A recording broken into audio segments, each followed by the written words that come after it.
ये आकाशवाणी रायपुर है। प्रादेशिक समाचार बुलेटिन के साथ मैं शुभ्रा भट्टाचार्य।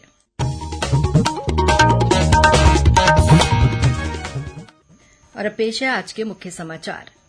प्रदेश में घरेलू बिजली की दरों में 20 पैसे प्रति यूनिट की वृद्धि, विद्युत नियामक आयोग ने की घोषणा।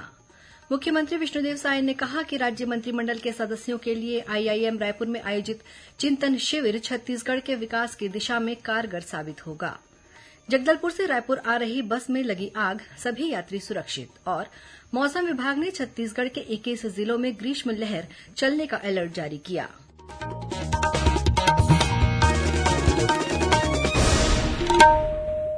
अब समाचार विस्तार से। छत्तीसगढ़ राज्य विद्युत नियामक आयोग ने घरेलू बिजली की दरों में 20 पैसे प्रति यूनिट की दर से वृद्धि करने की घोषणा की है। ये जानकारी छत्तीसगढ़ राज्य विद्युत नियामक आयोग के चेयरमैन हेमंत वर्मा ने आज रायपुर में आयोजित एक पत्रकार वार्ता में दी। उन्होंने बताया कि बीते वर्षों में बिजली कंपनी को 4,400 करोड़ रुपए का घाटा हुआ है, जिसकी भरपाई के लिए राज्य सरकार ने बिजली कंपनी को 1,000 करोड़ रुपए का अनुदान दिया है। इसे देखते हुए आयोग ने बिजली की दरों में 8.35% की वृद्धि करने की अनुशंसा की है। रायपुर स्थित भारतीय प्रबंध संस्थान आईआईएम में राज्य मंत्रिमंडल के सदस्यों के लिए आयोजित किया जा रहा चिंतन शिविर आज संपन्न हो गया।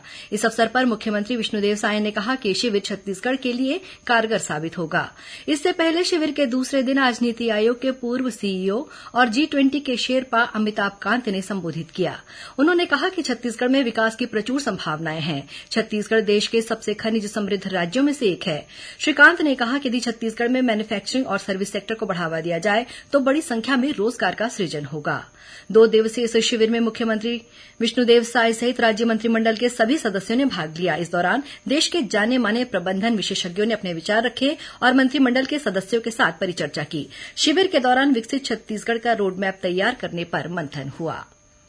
धमतरी जिले में इन दिनों जल जगार उत्सव मनाया जा रहा है। इस दौरान लोगों को कम से कम पानी का उपयोग करने, वर्षा जल संचयन कराने के लिए roof top structure, rain water harvesting और वेस्ट वाटर हार्वेस्टिंग सिस्टम लगाने के लिए प्रेरित किया जा रहा है। इसी कड़ी में आज कुरुत विकासखंड के ग्राम रामपुर में मनरेगा मजदूरों ने रैली निकालकर लोगों को एक एक बूंद पानी के महत्व को बताया।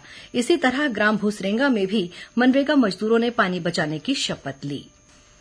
भारतीय सेना का छत्तीसगढ़ और ओडिशा सब एरिया कार्यालय जिला और यातायात पुलिस तथा नगर निगम रायपुर के साथ मिलकर कल 2 जून को सेंध झील नवा रायपुर में विश्व पर्यावरण दिवस मनाएगा।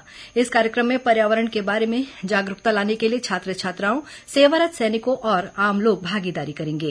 कार्यक्रम के अंतर्गत वॉकेथॉन, स्वच्छता अभियान और संगीत समारोह आयोजित किया जाएगा। साथ ही पर्यावरण के क्षेत्र में काम कर रहे लोग अपने अनुभव साझा करेंगे। इंदिरा कला संगीत विश्वविद्यालय खैरागढ़ के सहायक कुलसचिव और 2 सहायक प्राध्यापकों को निलंबित कर दिया गया है। विश्वविद्यालय प्रशासन ने यह कार्रवाई कारण बताओ नोटिस का जवाब नहीं देने के कारण की है। विश्वविद्यालय के इतिहास में पहली बार ऐसा हुआ है कि एक साथ अधिकारी संवर्ग के 3 लोगों को निलंबित किया गया है। गौरतलब है कि विश्वविद्यालय में नियुक्तियों को लेकर राजभवन से मिले पत्र के आधार पर सहायक कुलसचिव और 2 सहायक प्राध्यापकों को कारण बताओ नोटिस जारी किया गया था। निर्धारित समय में जवाब नहीं देने के कारण विश्वविद्यालय प्रशासन ने यह कार्रवाई की है। श्रोताओं, कल रविवार को हल्बी और गोंडी बोली में समाचार बुलेटिन प्रसारित किए जाएंगे। ये दोनों बुलेटिन आकाशवाणी केंद्र जगदलपुर से प्रसारित किए जाएंगे। इन्हें बस्तर संभाग में सुना जा सकेगा।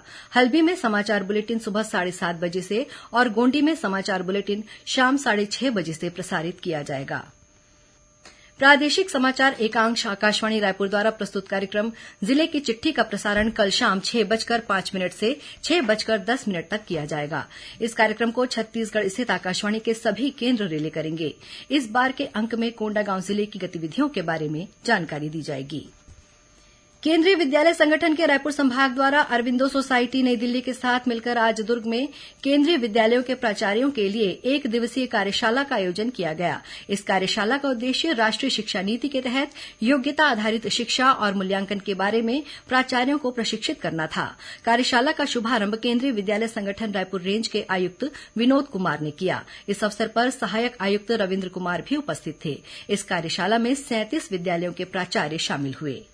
प्रादेशिक समाचार आप आकाशवाणी रायपुर से सुन रहे हैं।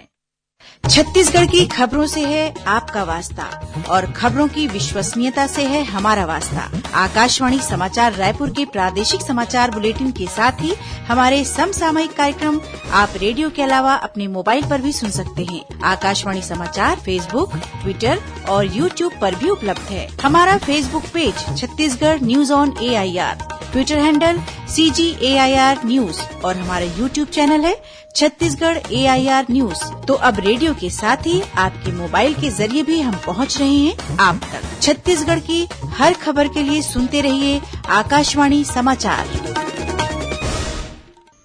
और अब आगे बढ़ते हैं बाकी के समाचारों की ओर। जगदलपुर से राजधानी रायपुर आ रही एक यात्री बस में आग लगने से एक महिला घायल हो गई है। इस बस में करीब 35 यात्री सवार थे। सभी यात्री सुरक्षित हैं। मिली जानकारी के अनुसार जगदलपुर से बस राजधानी रायपुर के लिए निकली थी। इस दौरान अभनपुर के पास अचानक चलती बस में आग लग गई। देखते ही देखते आग तेजी से फैल गई और यात्रियों के बीच अफरा तफरी मच गई। आग लगने के बाद चालक परिचालक समेत यात्रियों ने बस से कूदकर अपनी जान बचाई। ये बस पूरी तरह से जल गई है। सूचना मिलते ही पुलिस और दमकल की टीम मौके पर पहुंची। पुलिस द्वारा आग लगने के कारणों की जांच की जा रही है। उधर बलौदाबाजार भाटापारा जिले के सुहेला स्थित विद्युत सब स्टेशन में 220 केबी लाइन में शॉर्ट सर्किट की वजह से आग लग गई। कर्मचारियों की सूझबूझ और तत्परता से आग पर काबू पा लिया गया। और अब पेश है मौसम का हाल। प्रदेश में प्रचंड गर्मी का दौर जारी है। नवतपा के साथ ही हर दिन तापमान बढ़ता ही जा रहा है। इस बीच मौसम विभाग ने राज्य के रायपुर, बिलासपुर, राजनांदगांव सहित 21 जिलों में हीट वेव का अलर्ट जारी किया है। मौसम विभाग के अनुसार प्रदेश में औसत तापमान 46.8 डिग्री सेल्सियस दर्ज किया गया है। मौसम विभाग के मुताबिक जिन जिलों में हीट वेव का अलर्ट जारी किया गया है उनमें सरगुजा, मनेन्द्रगढ़, चिरमिरी, भरतपुर, कोरिया, सूरजपुर, बलरामपुर, बिलासपुर, रायगढ़, कोरबा, मुंगेली, जांजगीर चांपा, सक्ती, मोहला, मानपुर, अंबागढ़ चौकी, राजनांदगांव, खैरागढ़, चुईकदान, गंडई, रायपुर, बलौदाबाजार, भाटापारा, महासमुंद, दुर्ग, बालोद, बेमेतरा और कबीरधाम शामिल हैं। मौसम विभाग के अनुसार पश्चिम उत्तर प्रदेश से पश्चिम असम तक एक द्रोणिका बनी हुई है। इसके असर से आगामी 24 घंटों के दौरान प्रदेश के एक दो स्थानों पर हल्की वर्षा और गरज चमक के साथ छींटे पड़ने की संभावना है। आज गरियाबंद जिले के पांडुका क्षेत्र में हल्की बारिश हुई है। इस बीच जांजगीर चांपा जिले में लू से 4 लोगों की मौत हो गई है। कल चांपा में एक ड्राइवर और हेल्पर की लू से मौत हो गई। मृतक ड्राइवर अमरीक सिंह दुर्ग के खुर्सीपार और हेल्पर शंभू कोरबा झारखंड के धुरकी का रहने वाला था। वहीं जांजगीर के रेलवे स्टेशन के पास एक बुजुर्ग और शिवरी नारायण में एक अन्य ड्राइवर जगपाल सिंह की लू से मौत हुई थी।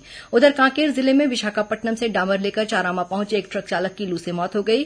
कल दोपहर ट्रक चालक की अचानक तबियत खराब हुई। उसे चारामा सामुदायिक स्वास्थ्य केंद्र ले जाया गया, जहां इलाज के दौरान देर शाम उसकी मौत हो गई। चक्रवात रेमल के प्रभाव के कारण पश्चिम बंगाल समेत कई पूर्वी राज्यों में भारी बारिश और भूस्खलन में करीब 38 लोगों की मौत हो गई है। प्रधानमंत्री नरेंद्र मोदी ने चक्रवात रेमल के कारण अपनी जान गंवाने वाले और घायलों के परिवारों को आर्थिक मदद का ऐलान किया है। वहीं मुख्यमंत्री विष्णुदेव साय ने चक्रवात रेमल के प्रभाव के कारण भारी बारिश और भूस्खलन से लोगों के निधन पर संवेदनाएं व्यक्त की हैं। उन्होंने घायलों के जल्द स्वस्थ होने की कामना की है। राष्ट्रीय स्वयंसेवक संघ छत्तीसगढ़ प्रांत का 15 दिवसीय संघ शिक्षा वर्ग का प्रशिक्षण इन दिनों राजधानी रायपुर में चल रहा है। इस प्रशिक्षण का समापन कल 2 जून को होगा। छत्रपति शिवाजी आउटडोर स्टेडियम बूढ़ापारा रायपुर में आयोजित समापन समारोह में पद्मश्री जागेश्वर बिरहोर मुख्य अतिथि के रूप में शामिल होंगे। वहीं कार्यक्रम में मध्य क्षेत्र के संघ चालक डॉ पूर्णेन्दु सक्सेना मुख्य वक्ता होंगे। और अब कुछ खबरें संक्षेप में। तेल विपणन कंपनियों ने व्यावसायिक एलपीजी सिलेंडर की कीमतों में 69.50 रुपये की कटौती की है। इसके अलावा विमान ईंधन की कीमतों में भी 6.5% की कमी की गई है। केंद्रीय जेल रायपुर में विचाराधीन और सजायाफ्ता कैदियों को कौशल विकास और स्वरोजगार उपलब्ध कराने के उद्देश्य से सीसीटीवी, फायर अलार्म और स्मोक डिटेक्टर इंस्टॉल करने का प्रशिक्षण प्रदान किया गया। और विश्व दुग्ध दिवस के मौके पर आज मुंगेली जिले के सोंढार में कार्यक्रम आयोजित किया गया। इस अवसर पर कलेक्टर ने पशुपालकों को सम्मानित किया। वहीं आंगनबाड़ी के बच्चों को दूध पिलाया गया। अंत में मुख्य समाचार एक बार फिर।